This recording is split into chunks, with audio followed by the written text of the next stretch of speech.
誰にも褒められない。 What's up, you beautiful collectors and Transformer fans? Once again, it's the one and only Optibotimus coming at you with another video review. And on today's episode, thanks to the absolutely incredible contributions from the folks over at Hasbro, who were kind enough to provide this figure to me to review for you guys, we're going to be taking a look at the new Transformers Legacy Deluxe class Skullgrin. Now, in this new set of figures, there are a fair amount that I really, personally, do not have much interest in. I talked about that a little bit in the Armada Starscream review. Same thing with Point Blank. Skullgrin is also one of those. But I do know a lot of people are big fans of these characters, which is why I wanted to review these figures. So, subjectively, I might not like the characters, but objectively, the figures might still turn out to be good. And that was really my driving force in wanting to review these. For the package, though, much like all these Legacy figures, you got the Transformers Legacy logo, Transformers Generations, got the open come around to the side. You got a real cool up-close image of that head, which that detail is amazing. Oh, look, there's like a little baby heart. Oh, they're so cute. See, he's not that bad of a guy. He's got a little heart right there. He just misunderstood. Except, he's got a murder sword, but, whatever. Come around to the other side. Of course, you got other characters from the Transformers Legacy line. And then the back, you got images of him in his robot, in his vehicle mode. And then, of course, that he transforms in 20 steps. Then if you are interested in his bio at all, you can go ahead and scan that little QR code and get any kind of information that you may want. But for the packaging on this guy, that's about it. So without further ado, let's get him out here and see how cool he actually is. And here we have Skullgrin open up out of his packaging in his tank mode, I guess. Truthfully, in my opinion, this figure is mediocre at best. Vehicle mode wise, like I said, he's kind of like a tank, but I don't even know. The only thing that really resembles kind of a tank, kind of looks more like a flying base, honestly. You can see he's got his weapons that can plug in here. What's interesting about these is that they're rubber. And when I say rubber, I mean like rubber. Full-on rubbery material. I have no idea why these are not a hard plastic. Realistically, I don't know. I mean, you got this little blade thing here. It's not sharp, obviously. It's not very pointy. So I don't know why these are made out of rubber. You can see you can plug them on there, which kind of actually makes them a little bit better looking, because otherwise you get like a lot of this exposed junk here on the side. And like I said, kind of sort of looks like a tank, but also not. I mean, like, you got these back treads, but there's literally nothing here at the front that resembles a tank. It just kind of looks like almost like a floating, flying thing. You got these turrets up here, which obviously look like a tank. But that's kind of about it. So, alt mode wise, I don't really get it. Now, granted, what I will say is that Skullgrin in the original G1 sort of continuity, both in terms of where he got to start being the comics and then later on with the cartoon, was a pretender, which meant he had an outer shell that hid the fact that on the inside was a robot, or transformer, I guess. And that transforming robot on the inside transformed to resemble something like this, but still, this is definitely a case where I really felt they should have updated it a little more to give him more of a solid, identifiable sort of vehicle mode, because otherwise this just does not really look good, in my opinion. I'm sorry. I know that some people are gonna probably hate on me for not like, how do you not like that? I just don't. Like I said, it just doesn't really resemble anything. It's got like I said, this and this. The rest just looks weird. And you put it there and you move them around, like I said, there's no wheels or anything. And this front bit here completely does not look, and none of this stuff like is really staying tabbed in all that well. But none of this looks like it's scraping. So, I don't know. Like I said, just overall not really impressed entirely with this. I also mentioned how things don't really seem to like to tab in. Some parts do, some parts don't. Like these little bits up here don't really like staying locked in. They very easily can detach. That's definitely something that I'm not a big fan of. But transformation It's kind of fun to do. It does some interesting things, not a ton, but it is kind of interesting, I guess. First, what you're going to do is these little treads here on the side. You're just going to pull these away, just like that. Did I pull that a little bit too far? What did I just do? Oh, that almost completely pulled that out. So again, do that on this side. Kind of pull this away from the body, and then hinge this down. You got these little bits right here, which are going to be the legs. Go ahead and separate those. Kind of get that out of the way. And then this is going to accordion down. Make sure you pull this all the way down so that you can then fold the feet out from the back section. Keeping that all the way down. This will then, you have to push it all the way down until it kind of locks down here. There we go. Just right about like there. Okay. And then fold this up just like that. Then this is going to rotate around and this will collapse in. Squeeze that in, and that'll lock that into place, and you have one leg done. So again, on this side, make sure you fully extend that all the way down. See, that's another thing. Like, a lot of these little mushroom, or not even mushroom things, these pop off very easily. So yeah, that's definitely kind of annoying, but we're going to get that. Is that even in there? Yeah, something like that. Bring that there, and then this. Bring the foot out, and then collapse this down and around. Squeeze that in, just like that. So now you have his legs done. Then you want to take these legs and kind of fold them back at the hip section, and then rotate him forward, just like that. Extending everything. I like how he's got like this little skull here. That's kind of cool looking. Take this, kind of bring this back. You can then open this. These little bits here are going to flare out to the side, and then take this little section right here, and you're going to collapse this down, and then rotate this all the way around, coming up here, and then bring this back. That locks into place. Take these, rotate these bits out. You have this little horn one here in the back, which might pop off, and there we go. It actually didn't. Fold that out like that. Kind of position that, rotate his arms around, and then these come on here. Let's use my little guitar pip. Who do we got here? We have, oh, that's Wanda. So Wanda's going to be helping us out today. There we go. Fold that there. Oh, give me that back. Come here. And then rotate this. Bring out Wanda again. Bring that there. Oh, well, maybe. Guitar pick. There we go. Fold that out like that. Straighten that out. Kind of play with this.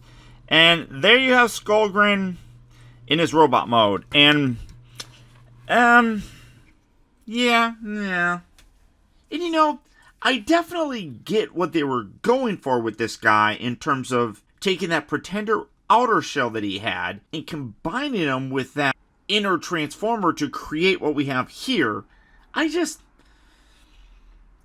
not really into it, honestly. And it's so weird because I have zero attachment to this character, much like I have zero attachment to this guy. But I like this toy. I think that this is actually really fun.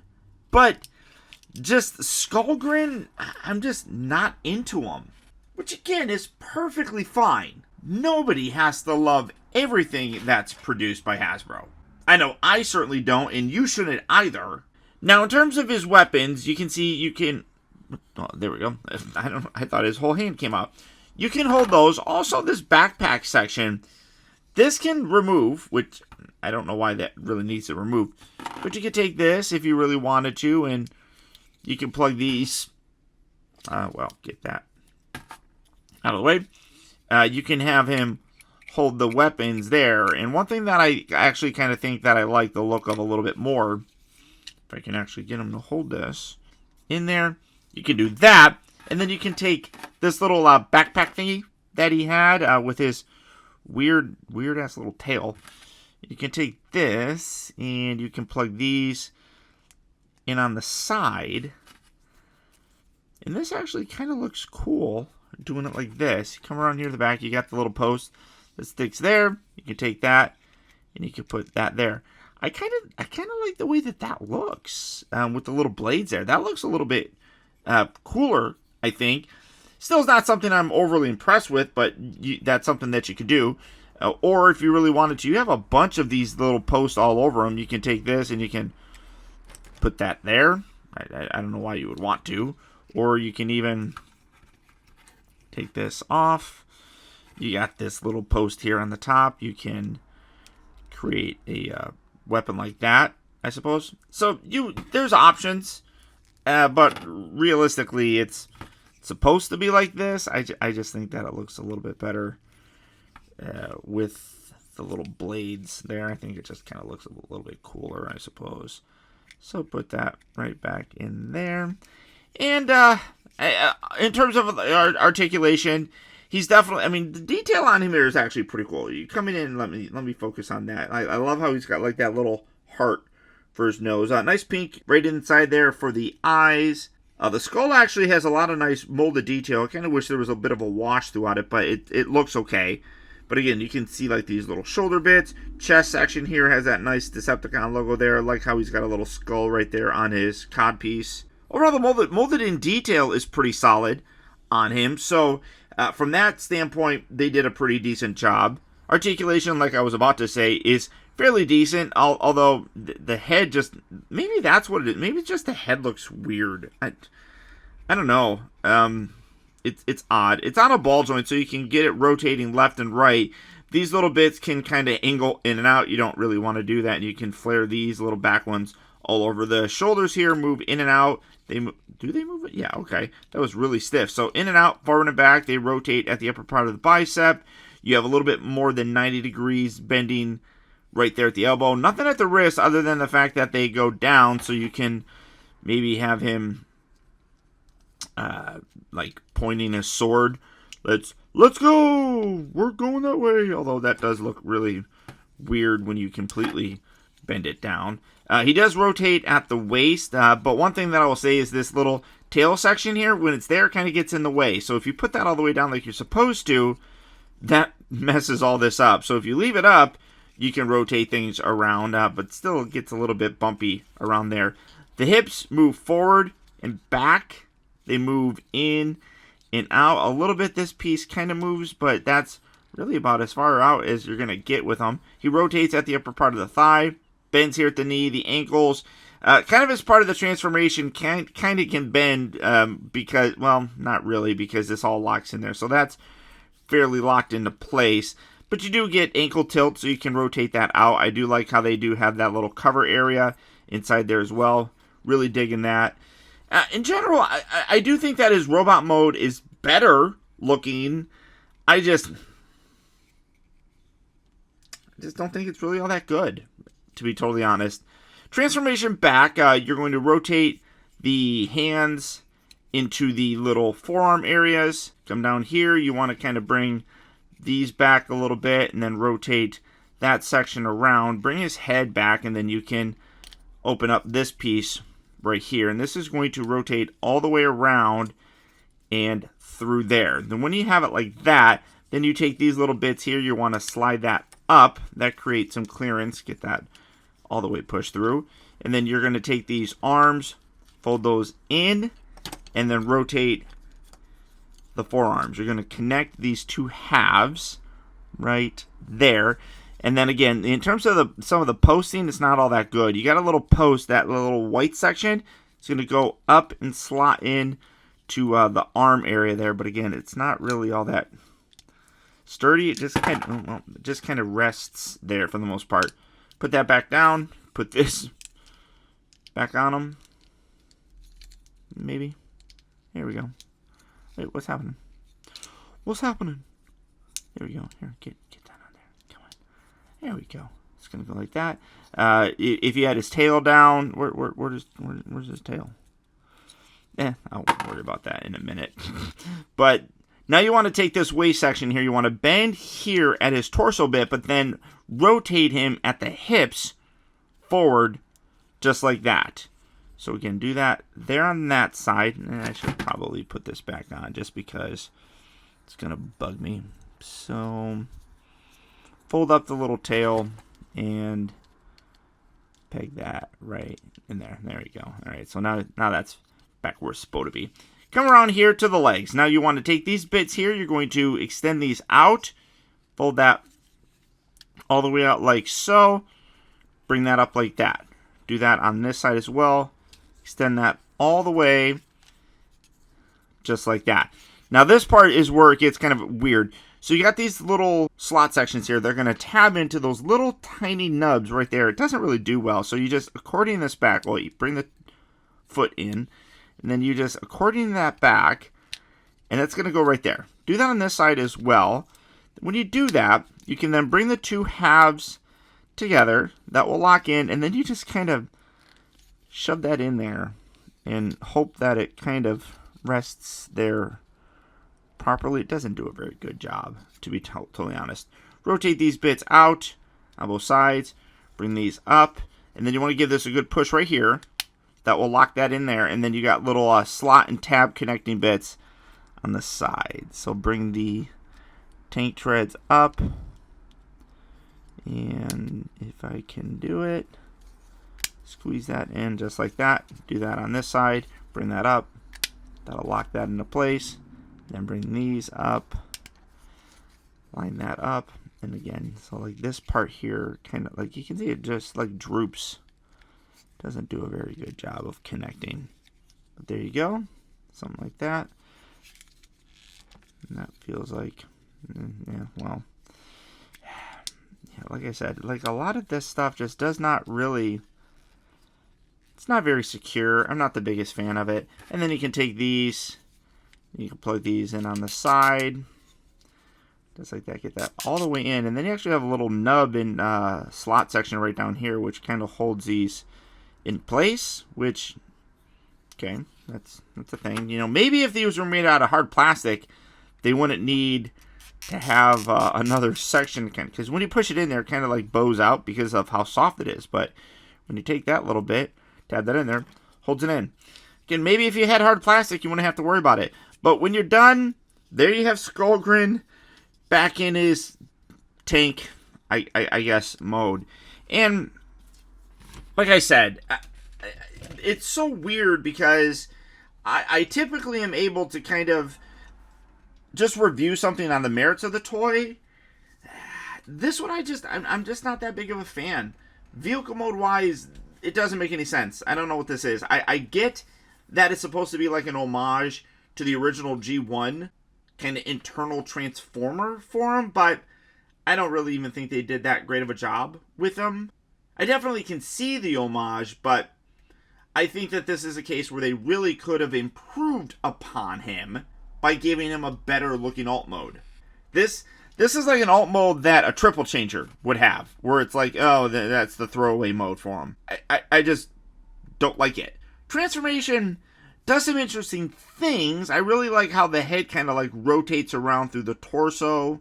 But realistically, that's the only kind of cool part about it. Like the legs collapsing up is not really all that new. These arms kind of tucking in here, really, again, not all that special. And in terms of like tabbing together, a lot of it is not overly secure. So it's kind of just sloppy, to be honest with you. And I know Hasbro sent this to me, and I should be like, oh my god, it's the best thing ever. It's not, and that's one thing that I love about Hasbro is that they give me complete autonomy when it comes to doing my reviews, which is the only way that I agree when they want to send me things. I tell them I have to be able to be honest. If I love it, I'm going to love it. If I'm not going to love it, I'm not going to love it. And this is one of those figures where I don't really love it. Robot mode, though, I do think is the best on him, but it still just doesn't feel great to me. So this is definitely one that if you're a fan, you're probably going to like it. I just don't. So I'm sorry, but I just got to be honest with you when it comes to my opinion. But there you go, guys. There's my look at the new Transformers Legacy Deluxe Class Skullgrin. If you'd like to add this guy to your collection, he is hitting various retail locations right now. Or as always, you can do the real simple thing and go online to places like Big Bad Toy Store, Amazon, Entertainment Earth, or even Hasbro Pulse. For all of those places, I'll put links right down there in the video description, where you can swing by and check out availability on this guy, as well as the rest of the wide range of Transformer figures. Once again, I also want to send a huge shout out to the folks over at Hasbro for providing me with this figure for the purposes of my review. And finally, guys, please remember that the real trouble with the world is that too many people grow up. Thank you all so much for tuning in and watching, and until next time, this has been Optibotimus saying adios, au revoir, and auf Wiedersehen.